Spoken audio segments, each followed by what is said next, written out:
नमस्कार दोस्तों, स्वागत है आपका आपके अपने YouTube चैनल एजुकेशनल पहल में। आज एजुकेशनल वीडियो की श्रेणी में एक नया वीडियो लेके आए हैं जिसमें आपसे चर्चा करेंगे राजीव गांधी युवा मित्र धरना प्रदर्शन, जिसका आज 36वां दिन है। आज भी लगातार धरना प्रदर्शन जारी है। इसको लेकर डिटेल में बातचीत करेंगे। साथ ही RYMP को बहाल करो, ऐसा युवा मित्रों का नारा है। इसको अतिशीघ्र गवर्नमेंट को पूरा करना चाहिए।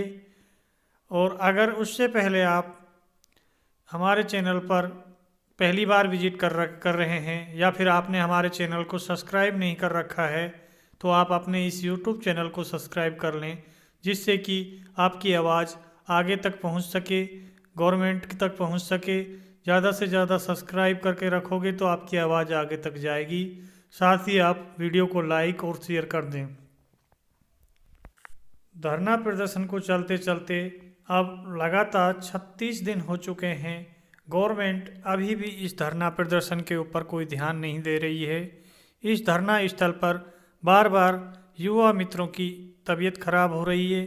कई युवा मित्रों को हॉस्पिटल एम्बुलेंस के जरिए पहुंचाया गया है। साथ ही एक युवा मित्र राजकुमार मीना जी, जो लालसोट दौसा के निवासी थे, उनकी इस धरना प्रदर्शन पर या फिर इस भर्ती के कारण, अवसाद के कारण उनकी डेथ हो गई।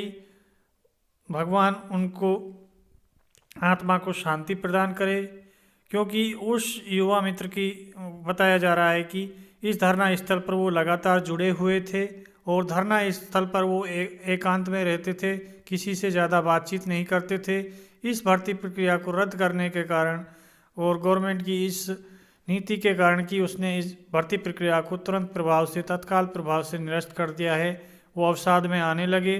और अवसाद का कारण ही उसके परिवारजन या फिर युवा मित्रों के द्वारा उसकी डेथ का कारण बताया जा रहा है।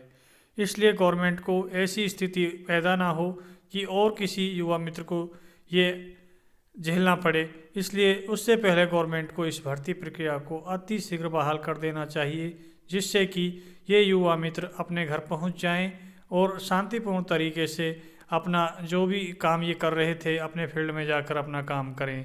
क्योंकि ये कैंडिडेट मजबूर होकर इस धरना प्रदर्शन पर आए हैं।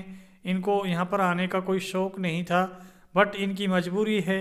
इनका जो रोज़गार छीना गया है वो अपने रोज़गार को पुनः पाने के लिए ये इस धरना प्रदर्शन को जारी रखे हुए हैं। जो भी धरना प्रदर्शन ये जारी रखे हुए हैं, एकदम शांतिपूर्ण तरीके से अपना धरना प्रदर्शन जारी रखे हुए हैं।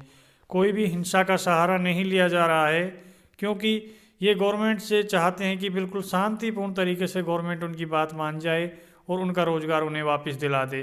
गवर्नमेंट से वो अपना रोज़गार मांग रहे हैं, ना कि कोई ज़बरदस्ती कोई अन्य चीज़ें उनसे मांग रहे हैं। क्योंकि गवर्नमेंट ने ही उनको नियुक्ति दी थी, पुरानी सरकार ही सही, बट उनको नौकरी मिली थी, एक प्रोसीजर के ज़रिए मिली थी कि उन कैंडिडेटों को पहले गवर्नमेंट ने एडवर्टाइजमेंट यानी विज्ञापन जारी किया था।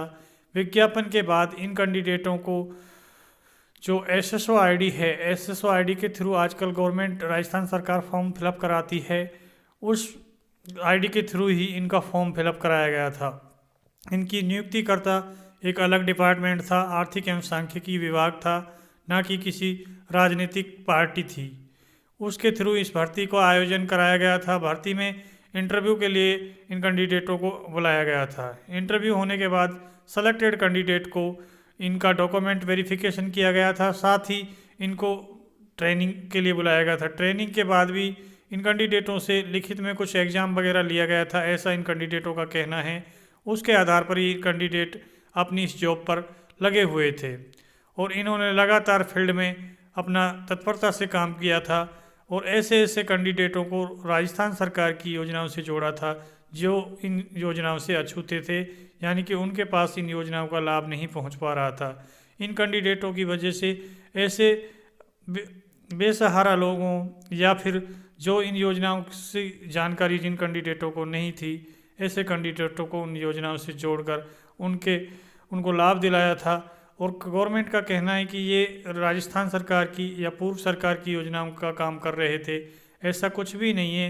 ये कांग्रेस शासन में रहते हुए भी केंद्र में बीजेपी सरकार थी, फिर भी अटल पेंशन योजना से कैंडिडेटों को जोड़ना हो, या फिर जो भी रसोई वाला कनेक्शन होता है उज्ज्वला कनेक्शन से कैंडिडेटों को अवगत कराना, उज्ज्वला कनेक्शन कैंडिडेट को दिलाना, इन सब योजनाओं की जानकारी भी इन कैंडिडेटों ने उस सरकार के टाइम पर दी थी। ये सरकार का निराधार आरोप है कि एक पार्टी विशेष के कैंडिडेटों को इस भर्ती में नियुक्त किया था।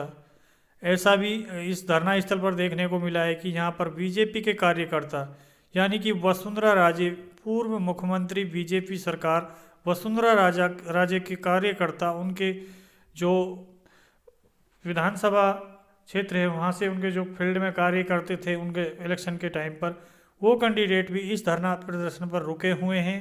साथ ही और कुछ आरएसएस के कैंडिडेट भी या फिर बीजेपी के अन्य नेताओं से संबंधित युवक भी इस भर्ती में अपनी सेवाएं दे रहे थे, ना कि एक कांग्रेस के कैंडिडेट। क्योंकि इस भर्ती प्रक्रिया का जो इंटरव्यू लेने वाली कमेटी थी वो राजनीतिक पार्टी भी नहीं थी, वो एक जो भी प्रशासनिक अधिकारी थे, आरएस लेवल के अधिकारियों के द्वारा इंटरव्यू कराया गया था।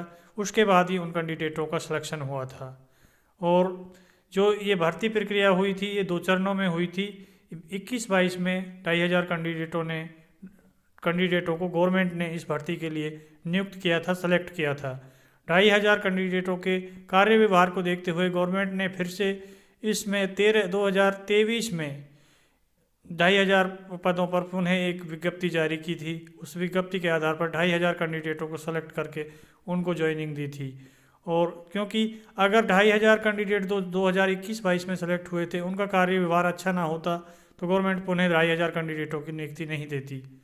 इसलिए गवर्नमेंट को इस भर्ती प्रक्रिया पर एक अपनी कमेटी बनाकर या फिर अपना कोई प्रतिनिधिमंडल बनाकर इन युवा मित्रों के पास भेजना चाहिए, उनकी पीड़ाओं को सुनना चाहिए और रियल में उनके सामने क्या समस्याएं हैं, और अगर इस भर्ती प्रक्रिया को रद्द किया जाना है तो क्यों किया जाना है, और अगर इस भर्ती प्रक्रिया से गवर्नमेंट को कोई दिक्कत है तो जो भी ये राजीव गांधी युवा मित्र हैं एक दिन धरना स्थल पर ये शपथ भी ले चुके हैं कि आप इस भर्ती प्रक्रिया का नाम दीनदयाल उपाध्याय युवा मित्र योजना रख सकते हो, या फिर आप इस भर्ती का नाम अटल युवा मित्र कार्यक्रम रख सकते हो। कोई भी नाम रखो, बट हमें नाम से कोई दिक्कत नहीं है, हमारा रोजगार वापस दे दो।